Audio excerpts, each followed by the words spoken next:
ఉన్న ప్రేమ అమూల్యని చూసి అమూల్య దగ్గరకు వస్తూ ఉంటుంది. ఇక అమూల్య దగ్గరకు రాగానే అమూల్య కూడా వదిన అంటూ ప్రేమ దగ్గరకు వస్తుంది. ఇక ప్రేమ అమూల్యతో తనకి జాగ్రత్తలు చెబుతూ ఉంటుంది.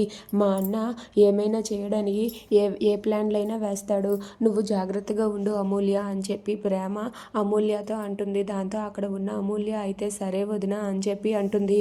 నువ్వు మాత్రం నీకు ఏ ఇబ్బంది వచ్చినా ఏమైనా కష్టం అనిపించినా సరే మాతో ఒక్క మాట చెప్పు అని చెప్పి ప్రేమ అమూల్యతో అంటుంది. దాంతో అమూల్య అయితే అలాగే వదిన అని చెప్పి అంటుంది. ఇంతలో ధీరజ్ అయితే ఫోన్ మాట్లాడుతూ అటుగా వస్తాడు. ఇక ధీరజ్ రావడం చూసి అక్కడ ఉన్న అమూల్య అలాగే ప్రేమ ఒక్కసారిగా షాక్ అవుతారు. ఇక ప్రేమ అయితే సరే సరే నువ్వు ముగ్గేసుకో, మీ అన్నయ్య వచ్చాడు, మీ అన్నయ్యతో నేను మాట్లాడతాను సరేనా, నువ్వు మాత్రం జాగ్రత్తగా ఉండు, నీకు ఎప్పుడు ఏ అవసరం వచ్చినా సరే నన్ను పిలు అని చెప్పి ప్రేమ అమూల్యకు చెప్పి అక్కడి నుండి వస్తూ ఉంటుంది. ఇక ధీరజ్ ఫోన్ మాట్లాడుతూ వస్తూ అవునా అన్నంత పనే జరిగింది, ఇప్పుడు ఏం చేద్దాం, సరే సరే ఏదో ఒకటి చేసి వస్తాలే అని చెప్పి అక్కడ ఉన్న ధీరజ్ ఫోన్ పెట్టేస్తాడు. దాంతో ప్రేమ అయితే వెంటనే ధీరజ్ దగ్గరకు వెళ్ళి ధీరజ్తో ఏంట్రా ఏమైంది అని చెప్పి అడుగుతూ ఉంటుంది.